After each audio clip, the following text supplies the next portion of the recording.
I am Dr. Swati Gupta and today I am going to explain market sharing cartel. In the previous video I have already explained perfect cartel. Market sharing cartel perfect cartel की तरह बहुत strict नहीं होता है, इसलिए इसको loose cartel भी कहा जाता है क्योंकि इसमें मेंबर फर्म्स को कुछ लिबर्टीज दी जाती हैं. In this form of collusion member firms share the market on the basis of non-price competition and output quota.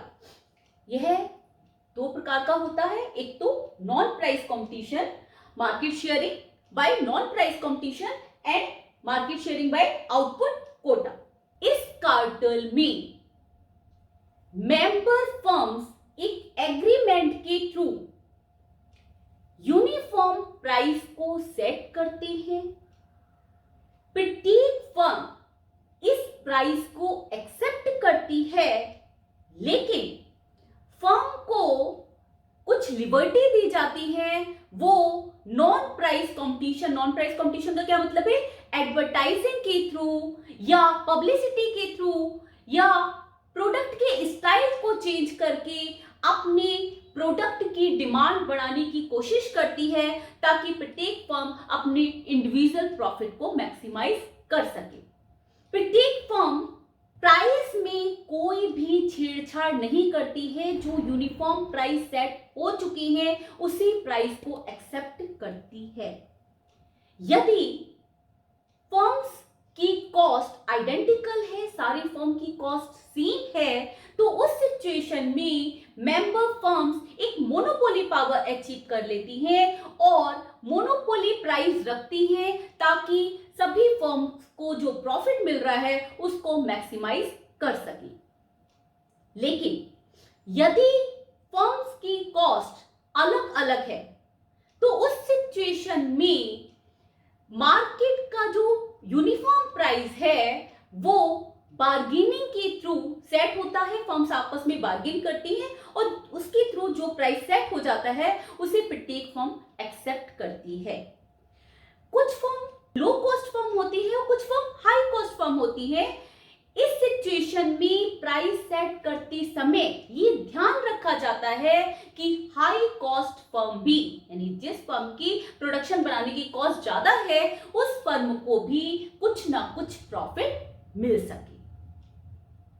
साथ ही साथ कोटा, आउटपुट कोटा, प्रत्येक फर्म उस एग्रीड प्राइस पर जो यूनिफॉर्म प्राइस सेट हुआ है उस पर कितना प्रोडक्शन करेगी, यह भी इस कार्टेल में एग्रीमेंट के थ्रू डिसाइड किया जाता है.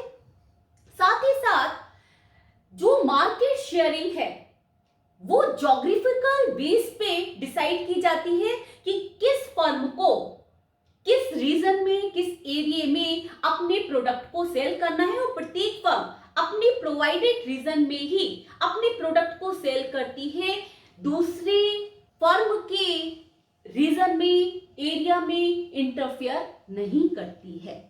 अब हम डायग्राम के थ्रू समझने की कोशिश करते हैं. यहां पर सिंप्लिसिटी के लिए हमने मान लिया है कि दो फर्म है जो होमोजीनियस प्रोडक्ट प्रोड्यूस कर रही हैं और दोनों फर्म की कॉस्ट आइडेंटिकल है. साथ ही साथ दोनों फर्म इक्वल मार्केट शेयर कर रही हैं. यहां पर मैं एक बार सेपरेट डायग्राम भी बना के दिखा देती हूं ताकि आपको समझ में आ जाए.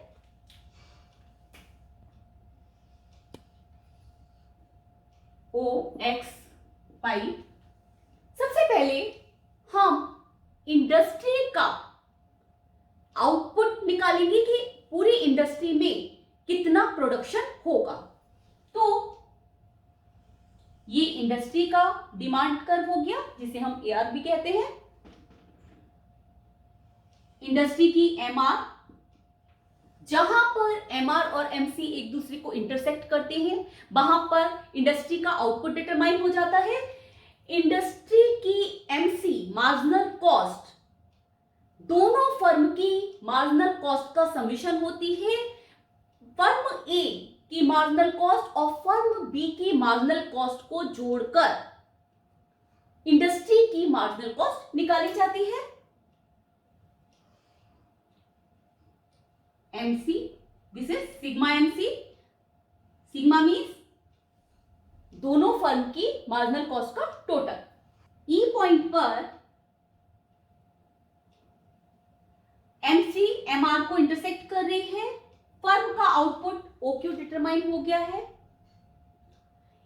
इसका प्राइस देखने के लिए हम इस लाइन को ऊपर बढ़ा देंगे तो हमें पता चल जाएगा कि ओक्यू आउटपुट के लिए कितना प्राइस सेट किया गया है। दोनों फर्म इंडस्ट्री के द्वारा जो कार्टेल एग्रीमेंट में प्राइस सेट किया गया है उसको एक्सेप्ट करेगी। अब बात करते हैं, इंडस्ट्री का तो समझ में आ गया, प्रत्येक फर्म कितना आउटपुट करेगी, कितना प्रोडक्शन करेगी। इसमें हम ये मानकर चले हैं कि दोनों फर्म मार्केट को इक्वली शेयर कर रही हैं और दोनों की कॉस्ट आइडेंटिकल है। यहां पर फर्म का आउटपुट निकालने के लिए हम इंडस्ट्री के मार्जिनल रेवेन्यू कर्व को फर्म का डिमांड कर्व मान लेते हैं। फर्म का डिमांड कर्व हो गया। अब नेक्स्ट स्टेप, फर्म की एमआर, तो फर्म का एमआर कर्व बनेगा।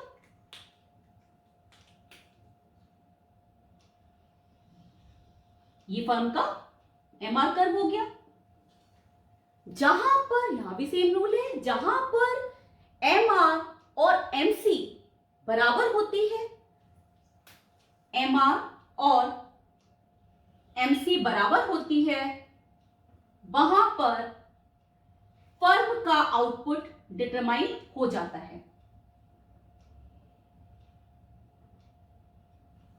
या देखिए, फर्म का इक्विलिब्रियम पॉइंट सी है जहां पर एमसी एमआर को इंटरसेक्ट कर रही है। यहां पर ओक्यू आउटपुट डिटरमाइन हो गया है। प्रत्येक फर्म, यहां पर दो फर्म है, प्रत्येक फर्म ओक्यू आउटपुट करेगी। आप यहां पर ये देखिए, इक्वल मार्केट शेयर कर रहे हैं, इसलिए जो ओक्यू आउटपुट है वो ओ कैपिटल क्यू का हाफ है। मतलब प्रत्येक फर्म 50% मार्केट शेयर कर रही है। चाहे फर्म ए की बात करो चाहे फर्म बी, दोनों का इक्विलिब्रियम पॉइंट सेम होगा। दोनों फर्म यूनिफॉर्म प्राइस जो कार्टेल के थ्रू सेट हुआ है, OP0 या LQ या PQ, कुछ भी बोल सकते हैं, प्राइस को एक्सेप्ट कर रही है। यहां पर प्रत्येक फर्म कितना प्रॉफिट ले रही है इसको देखना है। प्रॉफिट कैसे निकालते हैं? एवरेज कॉस्ट और एवरेज रेवेन्यू के बेस पे। अब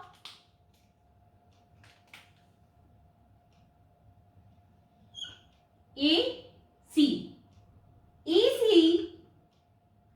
LQ लाइन को M पॉइंट पर टच कर रही है। इसका क्या मतलब है कि फर्म को P0N LN का प्रॉफिट हो रहा है। उनकी कॉस्ट तो MQ है या ON है, लेकिन मार्केट में प्राइस OP0 है या LQ है, इसलिए प्रत्येक फर्म इतना प्रॉफिट लेगी। मार्केट शेयरिंग कार्टेल अनस्टेबल होता है। इसके अनस्टेबल होने के क्या कारण है?